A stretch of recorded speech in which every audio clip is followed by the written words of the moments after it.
Hello and welcome to episode 9 of the HERBGARDEN knitwear podcast.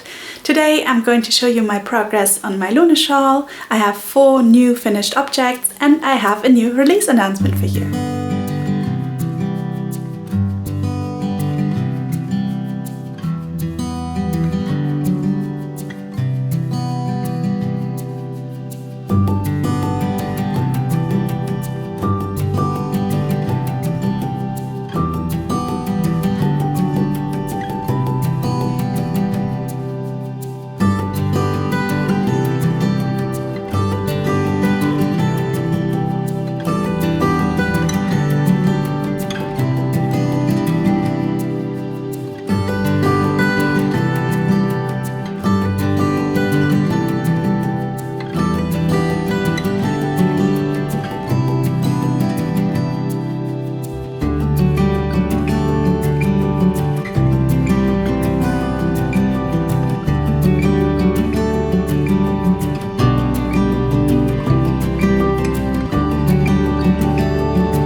Hanna, I'm the maker and designer behind HERBGARDEN knitwear, and I'm very happy to chat with you about my knitting today. Since the last episode, there are some people who have joined us, which is lovely. I think a lot of you came over here from my dear friend Laura of Penrose Knits, who was very kind and mentioned my episode about tag editing that I recorded with my tag editor Frauke Urban from Urban Yarning. I'm very happy that you are here. I hope you will enjoy this, and to all the other returning viewers, welcome. It's lovely to catch up with you. Today is the week before Easter and I'm very much in a spring mood and in the mood for very bright and fun knits, and so I am wearing my Onero cardigan today, which has this lovely color gradient from light pink to this more vibrant orangey version.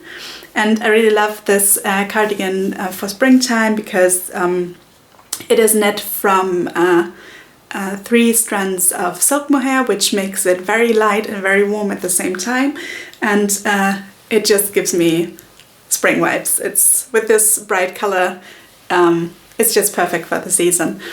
It was first released in Pom Pom magazine last spring, and now I got the confirmation that I am able to resell it or re-release it on my own. So I regained the rights to release it myself, and I am currently working on rewriting the pattern so that it fits my style and format, uses my terms and abbreviations and stuff like that. So this is kind of a work in progress right now behind the scenes to get the pattern ready for the re-release, and I will keep you updated as soon as it is available.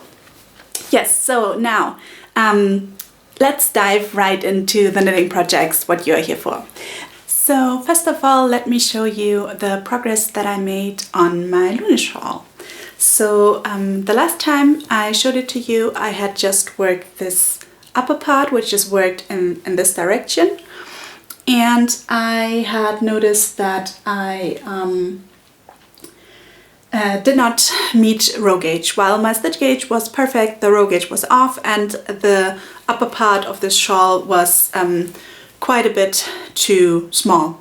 And since then I blocked the shawl, and I will insert some footage here where you can see it laying on the floor blocking. And afterwards I got lucky because the measurements were much better. So it was only about 2 centimeters, which is less than an inch short of what the pattern suggested, and this is why I decided to go on with it. I picked up stitches along this line and worked down in this direction, and since then I have worked this much, and yeah, I think it's coming along nice. Right now I am in the part of the mosaic band here, which is the main feature of this shawl. And as you can see, it is quite big. already. So this up here, where my upper hand is the bottom center of the shawl, and it is quite big, and I think it looks lovely. But I last worked on it in the end of February, which is now about a little more than 4 weeks ago. We have now April 4th, and yeah, the reason, or there are actually two reasons.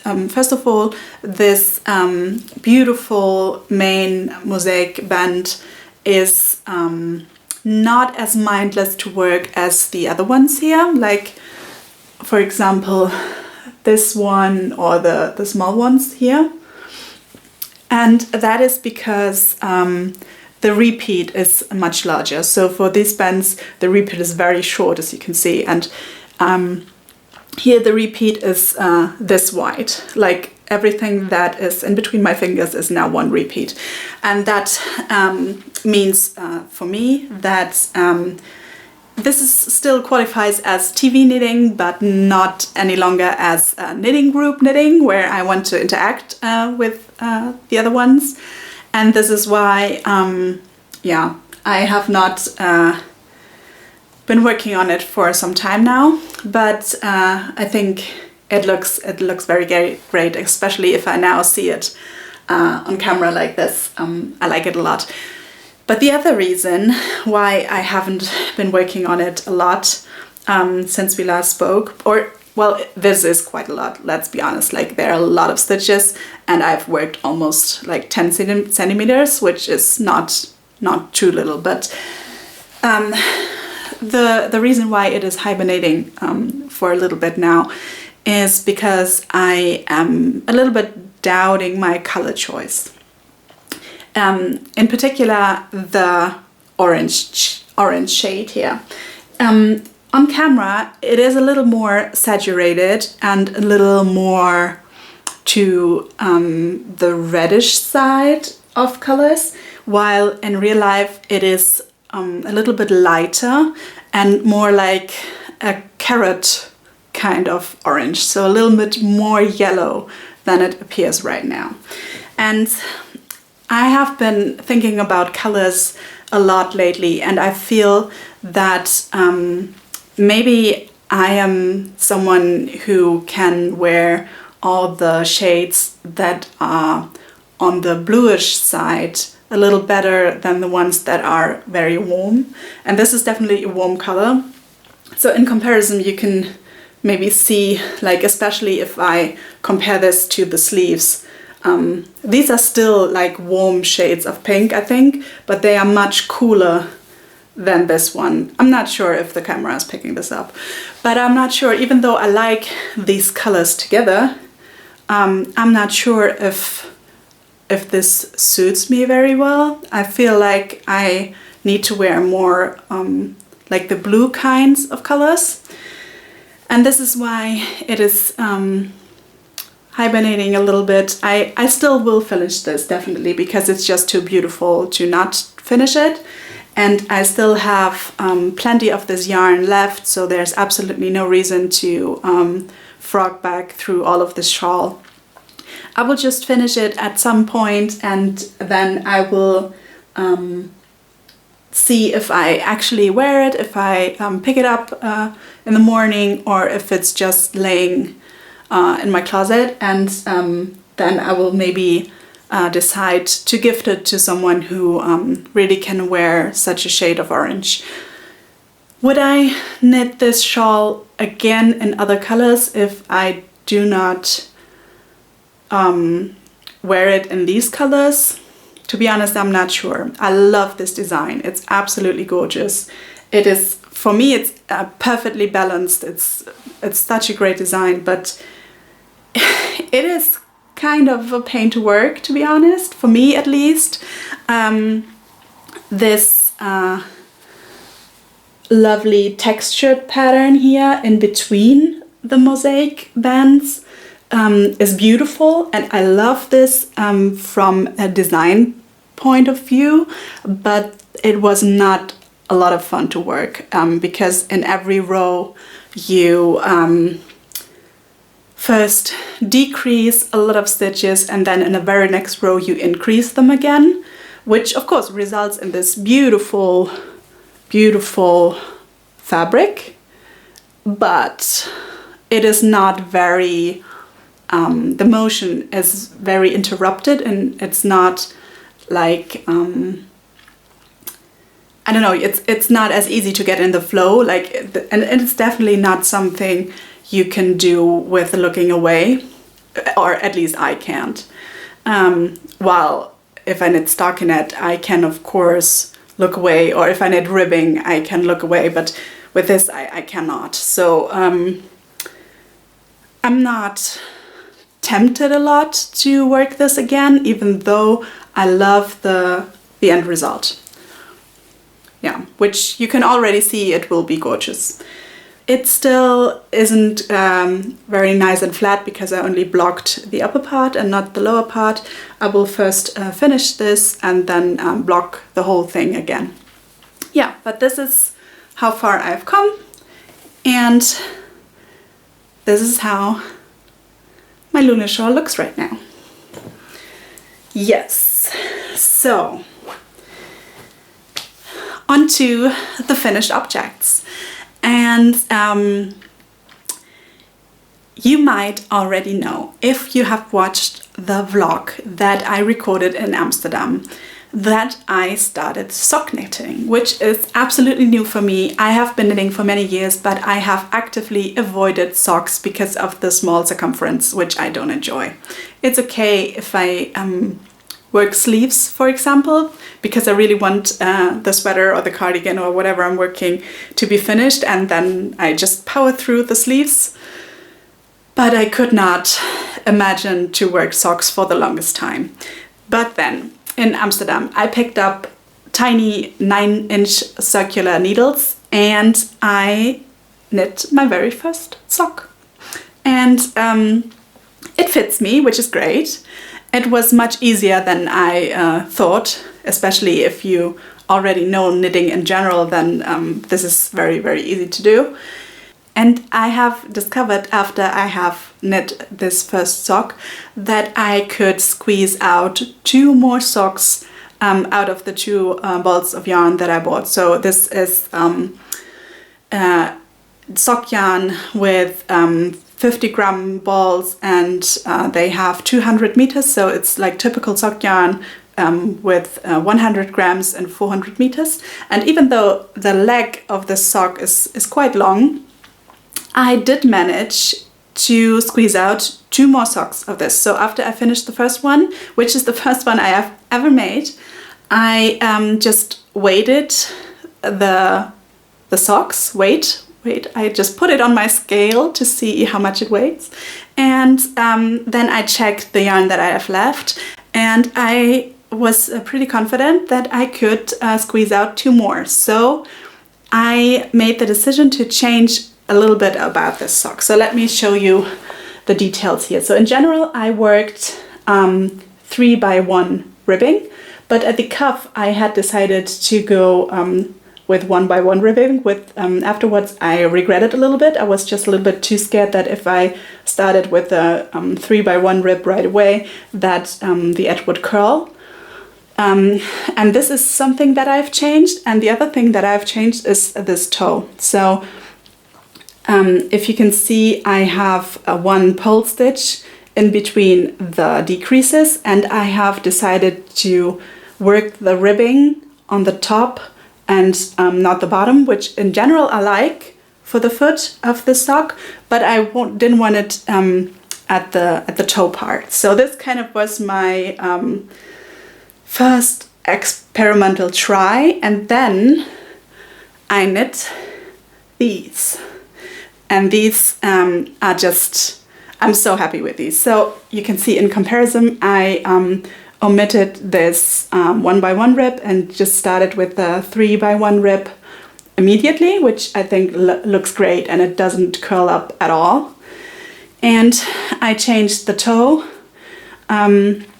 I have still 3 stitches here, but I did not do a purl stitch in the middle, and the ribbing ends here. It is still ribbing on the foot here, but it ends as soon as I start the toe decreases. And isn't it nice? I can show you, I hope I can show you the heel, which is round. I have a heel flap, which is still ribbing. I don't know if this is good to see or not, maybe not. And I have worked a little gusset here. Yeah, and now I have 3 socks, one like the first experimental one, and a pair that matches each other that I will wear in the future.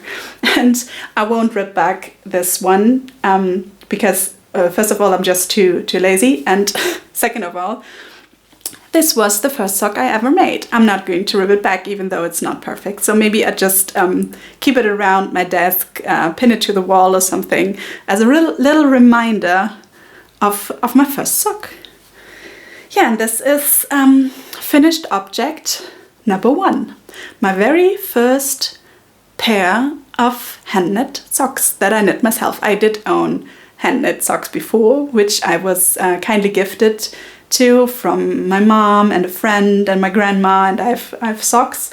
But now I can knit socks myself too and give them away as well. But this one I will keep. So, and as you can see, I'm very excited about socks as I have already knitted these. And to be honest, I could not stop after this. And now I'm going to show you the other socks that I made, and these new pairs that you haven't seen yet are going to be a new pattern of mine, which will be released within this week, which is very, very exciting for me. I did this as a little surprise to you, and I'm going to show you how they look. Even though you have not seen them before, and even though this is all very new, I have planned this release since I started sock knitting. It was just, the idea was in my mind right away and I had to do it, but as I hadn't knit socks before, I was not sure if I could actually pull it off.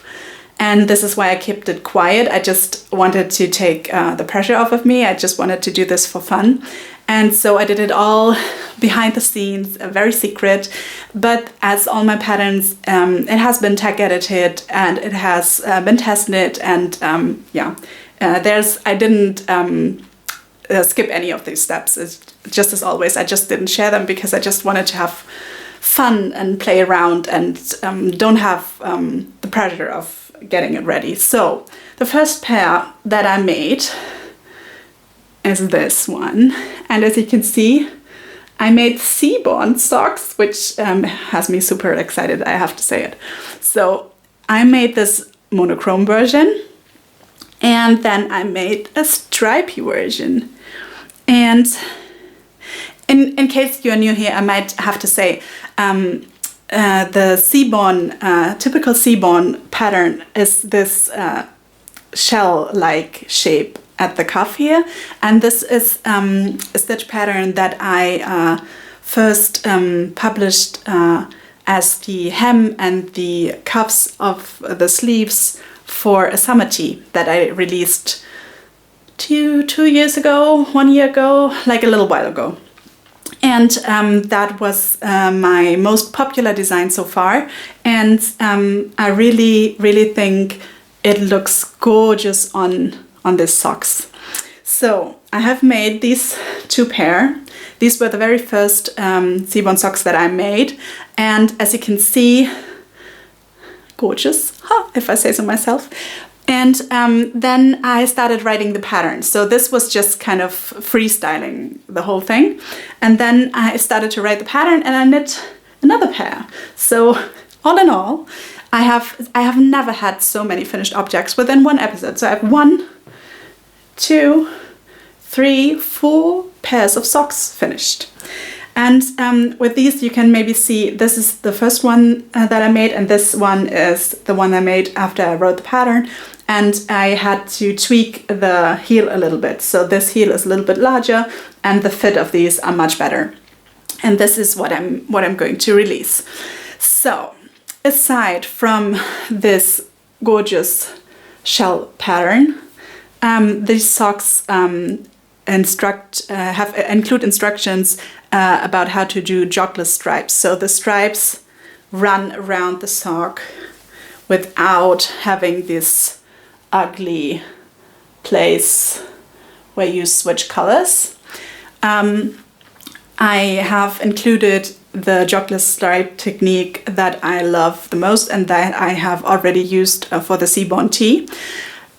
If you look very closely, you can see the color change happens here. It is not completely invisible, but it is much, much less visible as if you would just knit in the round as you normally would. I am very happy with these socks, and in the upcoming days my testers will start to share their pictures because they all have kept it quiet for me and didn't share anything, which I really, really appreciate. I asked them to keep quiet so that we can make this like a total surprise release. And you will probably see those socks popping up here and there. And I really love all the versions. There are versions, monochrome versions like the blue ones that I made, and there are stripy versions and with variegated yarn, and I can't get enough. And just to give you an idea how much I am in love with this pattern, I managed to knit one of these socks within 24 hours. I had a long train ride and I just cast on in the morning and I bound up in the evening, and it was absolutely manageable. And even though I have already made like 3 pairs, I have more yarn to do more Seaborn socks. So I did not mention yet, this yarn is Retrosaria Rosa Poma Mondim, which is the same as I am holding here, just different colors. So I can show you the label real quick. This rusty one is the color 111. Oh, there's a hair. Let me get this. And this speckled one is the color 213. And these colors here, I believe the cream one, like the undyed one, is 100. Let me check. I have the leftovers here.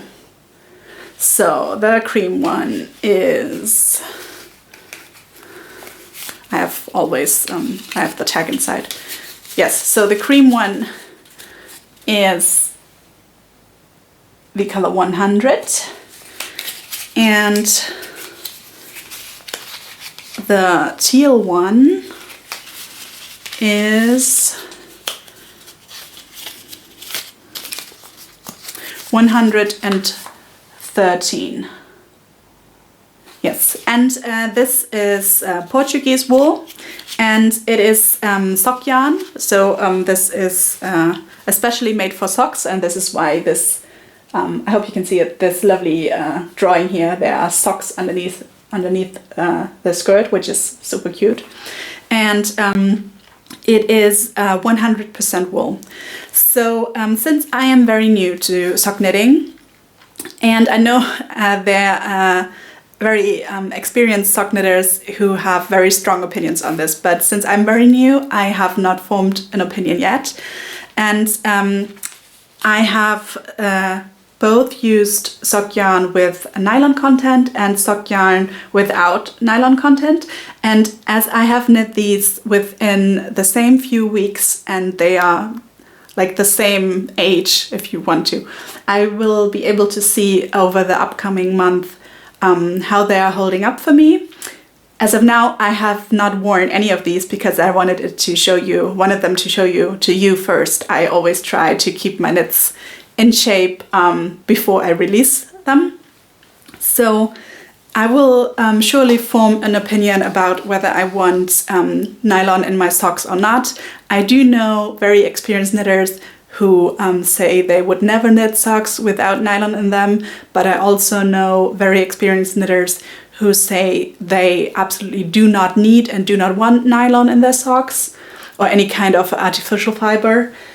And yeah, I have not decided how I feel about this yet, but these socks I knit without nylon, so these are 100% wool. And I believe my testers have used various sock yarns, very different ones. And to be honest, I feel like it does not matter at all. As long as you use sock yarn, the pattern will always look absolutely lovely. And I really hope you will enjoy this as much as I did. Yeah, so my next Seaborn sock will look like this. I have decided I want a little bit of color and feel like spring, as I said, with the cardigan. I'm in the mood for bright spring colors. So this looks just like a flower meadow popping up, and these will be the stripes. So this I will use for the main color, and this I will use for the stripes. And as the pattern is coming out very soon, I expect to release it on this Friday, which is April the 7th, I believe, which is the Friday of the Easter weekend. And I would love to know if you would like to do a little Seaborn Socks knit along, because I am definitely not going to stop knitting these socks anytime soon. I really want to make at least one or maybe two more pairs. By the way, I forgot to mention this. These 3 pairs that I've just shown you here, I got out of only these 2 balls. So these balls come with 100 grams. They have, let me see, 385 meters, so 15 meters less than usual sock yarn, which is almost the same. And I managed to get 3 pairs, and these are all shoe size 38 to 39 European shoe size. Now, let me think which shoe size this is, like in UK and US sizes. To be honest, I'm not sure. I have included this information in the pattern, but I forgot about it. I believe it was a UK size 6.5 or something like that, but don't hold me to that. It is a European shoe size 38, 39. Yes, and I have managed to get all these 3 pairs out of 2 balls. So you get a lot of, and this is how much I have left. So I'm pretty sure I could get another pair out of this, especially if I used the blue as the main color and the cream as the stripes. Yeah, so there are plenty of Seaborn socks within these 2 balls, and this is why I think it would be lovely to have a Seaborn sock knit along, so that we can all cast on together. Please let me know if you're interested in that. I will also ask about this on my Instagram. So far I have not shown any of the Seaborn socks on Instagram. This YouTube video is supposed to be the first content that I share, including these socks. So we have a few more days till we decide, but if you're interested, head over to Instagram and I will announce any news about the knit along there. And it would be lovely if you would decide to join in. It will be very relaxed, there will be plenty of time, but I think spring is such a wonderful time to knit socks, so you maybe just want to join us. Yes, so I think I have shown you anything and everything that I have worked on in the past few days. So maybe one final thing, the chainmail slipover, which you already know, the test is almost over and the pattern will be released in the few upcoming weeks. So there will be 2 releases, the Seaborn socks and the chainmail slipover. So let's finally do the informational segment of this podcast. Usually in each of my episodes I try to include a little bit of knitting tips or knitting help, and in the last video I asked you if you had any topics you want me to cover, and a lovely viewer suggested to talk about folded necklines, which I will happily do. The question was, there are different techniques to do folded necklines. Maybe we can chat about that and then see if there are advantages to these different techniques, or if it's just personal preference if you want to use this technique or the other. So maybe first let's talk about how you can achieve like a double folded neckline. So first of all, if you work top down, you can just cast on your neckline and work it twice as wide as you want it to look in the sweater later, and then you can fold it in half, and then you can knit the live stitches that you have on your needle together with stitches that you pick up from the cast on line. This is the first way to do it, or the first way I know to do it. The second way is that you do it the same way. You cast on, knit twice the width, and then you start working the sweater immediately, and only afterwards you fold it in half and sew it on by hand without picking up the stitches. And actually this can not only be done when you work top down, but also if you already have a neckline and just pick up stitches for the neckline. So in both cases you would pick up the stitches, work the neckline twice as wide as you want it to appear, and you can then fold it in half and then knit, once again, knit the live stitches together with the stitches that you have picked up.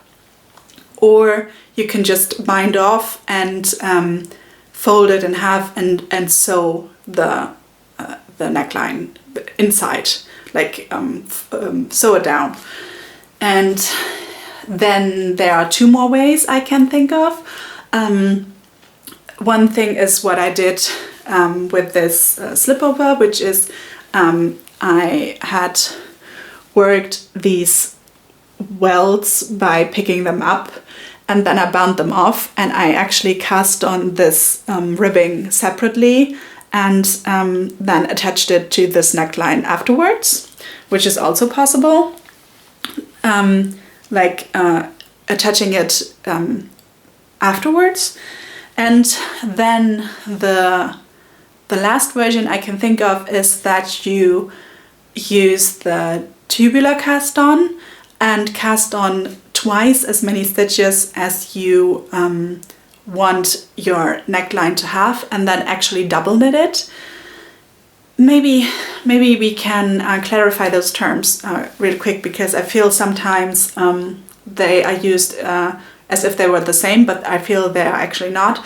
So you can have a neckline that has twice the fabric, like two layers of fabric, like one in the back and one in the front, and it is just folded, so like this. Or you can have like the same thing, but you have knit the front and the back simultaneously, which is the technique I'm trying to describe now. So you cast on usually using the tubular cast on, or it's sometimes also called Italian cast on, I believe. You cast on the stitches for the front and the back, and this is the same cast on you usually use for ribbing, and the difference would be that you just knit the stitches that appear to be like the knit stitches and slip the purl stitches on the first row, and then the next row you would slip the knit stitches and purl the purl stitches, and then you would create like a fabric that is attached where the cast on was, like here, and then is worked down like this, and you work the back and the front at the same time, which is called double knitting. So like a double folded neckline does not need to be double knit.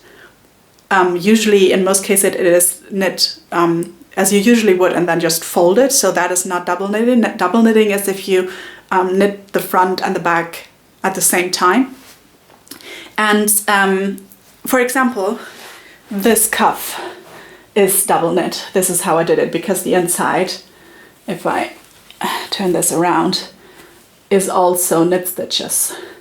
So this is a double knit cuff. And these are the ways, the techniques that I can think of out of the top of my head, how you can achieve such a neckline. Now, are there advantages to some of these techniques in comparison to the others?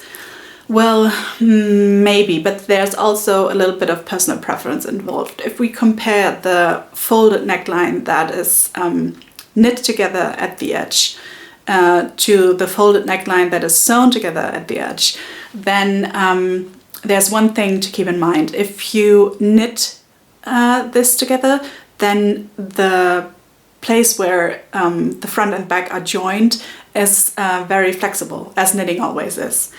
But if you bind off and sew it together, then you have to make sure that both the bind off edge and the way you sew it is flexible enough to still fit over your head, especially if you have a tight neckline. You could also do kind of a mixture of it, not binding off the stitches and still sew them on. I feel that way you sometimes get a finish that is very beautiful on the outside, but still very flexible and not creating a lot of bulk where the layers are attached. So there is definitely a difference in the technique. If you bind off and then sew, you have to make sure you do it very, very loosely, while if you knit it, then you have flexibility. Then regarding the other techniques, like sewing it on in afterwards, like as in this example, same thing. You just make sure that you sew it on loosely so that it is not too tight to get over your head. But in general, you get the same appearance. I don't think it looks any different. You would not be able to tell if you look at this neckline whether I picked the stitches up or worked the ribbing separately and attached it afterwards. It's the same appearance, but as you are not knitting it onto your main piece of work, you need to make sure not to do it in a way that the neckline gets too tight. And if we talk about this double knit neckband again, this is lovely because you can do something that is all knit stitches, which of course you can also do if you fold it, but you have this very nice edge, if you can see this, of the neckline. But of course the fabric is no ribbing, it's just knit stitches, and that makes it a little less stretchy than a ribbed neckline. Ribbed fabric is always more stretchy than just knit fabric. I feel this was all very fast, but I still hope that it was helpful to you. So basically all these techniques result in very, very beautiful necklines. Most of it is personal preference. You just need to watch how tight the neckline is with these different techniques, but all of these work very, very good. Yeah. If anybody has a suggestion for a topic for a future informational segment, please leave me a comment. I make a list and always add these suggestions, and if it's mentioned more than once, it will go up the list. And yeah, we chat about your suggested topics in some of the future episodes. So at the end of each episode, I always try to spotlight another knitter, podcaster or designer, and in this episode I would like to introduce you to Kellie Grant of KelKnits. Kellie is an Aussie knitter who lived in Germany for a while and is now back in Australia, and she has a lovely knitting podcast which frequent episodes that are not too long, which I like a lot.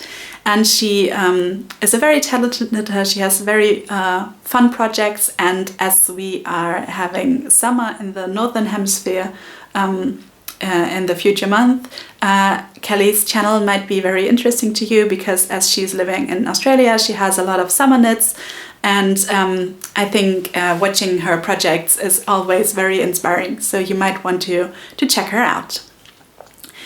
If you have made it all the way to the end, thank you so much for watching. I really hope you enjoyed this episode. It was lovely to catch up with you, and I am very, very happy to bring the Seaborn Socks out into the world. I'm not sure when I will be able to record the next episode, but if you have been here for a while, you know it always comes. Sometimes it takes me a little bit of time. I believe that the first episode I ever released on this channel was released about a year ago, so it is kind of, maybe not the exact day today, but sometime soon this will be the anniversary of this channel, and I'm very grateful for everyone who's here, for everyone who's watching. Please know that I really appreciate you, and I appreciate every suggestion that you leave me in the comments. And yeah, it's been a bit lovely, and I really enjoyed this past year, and I think I will keep this YouTube channel going and see where it goes from here. Thank you very much, and I will see you next time. Bye!